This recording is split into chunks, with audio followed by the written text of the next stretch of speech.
সুযোগ করলো, ধরলো তোমার স্ত্রী এইভাবে থাকবে, গ্রামের মানুষ তো তোমার নামে বদনাম করতেছে।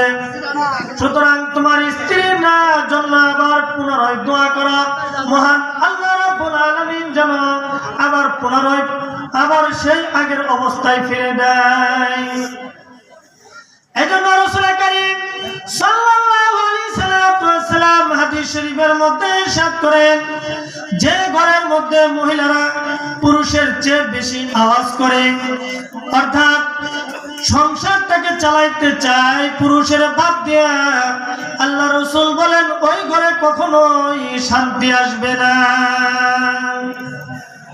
ওই ঘরে কখনোই শান্তি আসতে পারে না। যাই হোক, আল্লাহ রাব্বুল আলামিন তাকে 3টা অফার দিয়েছিল, 3টা দোয়া বেকারে একেবারে নিষ্ফলে কোনো কাজে আসলো না। এই জন্য খুব সতর্ক থাকতে হবে। মহান আল্লাহ রাব্বুল আলামিন আমাদেরকে একটা জান্নাতের বাগান দিয়েছে, শুধু তাই নয়, স্থায়ীভাবে একটা মাদ্রাসা এখানে চলতেছে, অনেক আলেম ওলামা হাফেজরা হইতেছে। আল্লাহ রাসূল সাল্লাল্লাহু আলাইহি সাল্লাম হাদিস শরীফের মধ্যে ইরশাদ করেন, মান ক্বরাআল কুরআন ফাস্তাযহারাহু ফাহাল্লা হালালাহু ওয়া হাররামা হারামাহু আদখালাহুল্লাহুল জান্নাহ ওয়া শাফাআহু ফি আশরাতিন মিন আহলি বাইতিহি কুল্লুহুম ক্বাদ ওয়াজাবাত লাহুন নার। আল্লাহ রাসূল সাল্লাল্লাহু আলাইহি সাল্লাম বলেন, কোন ব্যক্তি যদি কোরআন তেলাওয়াত করে আর কোরআনের উপর আমল করে, হালাল হারাম বেঁচে চলে, আল্লাহ রাব্বুল আলামিন তাকে বিনা হিসাবে জান্নাতে পৌঁছিয়ে দিবে। শুধু তাই নয়, তার রক্তের আত্মীয়র মধ্যে এমন 10 জন গুলো জাহান্নামের ফায়সালা হয়ে জ্বলে পুড়ে কয়লা হয়ে গেছে, এমন 10 জনকে সুপারিশ করার জন্য অনুমতি দিবে।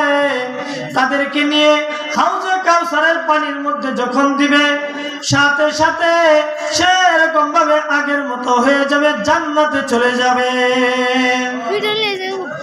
বুখারী শরীফের হাদিস শরীফের মধ্যে আছে, যারা এই ইলম শিক্ষা করার জন্য, কোরআন শিক্ষা করার জন্য মাদ্রাসার মধ্যে আসছে, এদেরকে যারা মহব্বত করবে, ভালোবাসবে, খানার ব্যবস্থা করে দিবে। এতিম ছাত্ররা আছে, যাগুলো ব্যবস্থা করে দিবে। আল্লাহ রাসূল সাল্লাল্লাহু আলাইহি সাল্লাম বলেন, প্রত্যেকটা মানুষ জাহান্নামের উপর দিয়ে জান্নাতে যেতে হবে। এই আলেম যখন, এই হাফেজ, এই মাওলানা যখন জাহান্নামের উপর দিয়ে জান্নাতে যাবে, হাদিস শরীফের মধ্যে আসছে, যদি কোনো কারণবশত কোনো মানুষ জাহান্নামে চলে যায়, আর এই মাদ্রাসার ছাত্রকে, মাদ্রাসার শিক্ষকদেরকে ভালোবাসার কারণে বা খানার ব্যবস্থা করে দিয়েছে, সহযোগিতা করেছে, সেদিন কিয়ামতের ময়দানে বলবে, হাসরের ময়দানে জাহান্নাম থেকে বলবে, হে আলেম, হে আব্দুল্লাহ,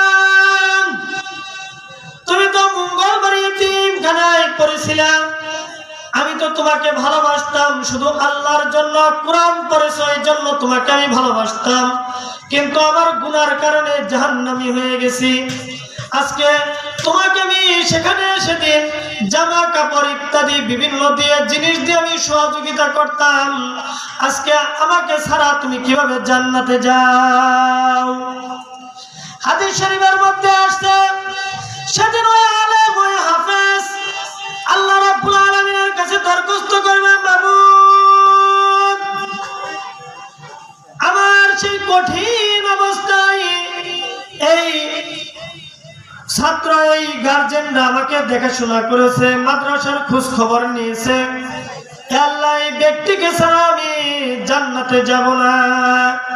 আল্লাহ রাব্বুল আলামিনের অনুমতি সাপেক্ষে ওই ব্যক্তিকে জান্নাতে নিয়ে যাওয়ার জন্য ফয়সালা করে দিবে। শুধু তাই নয়, হাদিস শরীফের মধ্যে আসছে একজন আলেম হাফেজ এইভাবে অগণিত জাহান্নামীদেরকে রিকোয়েস্ট করে আল্লাহ রাব্বুল আলামিনের কাছে দরখাস্ত করে জান্নাতে নিয়ে যাবে। জোরে বলেন সুবহানাল্লাহ।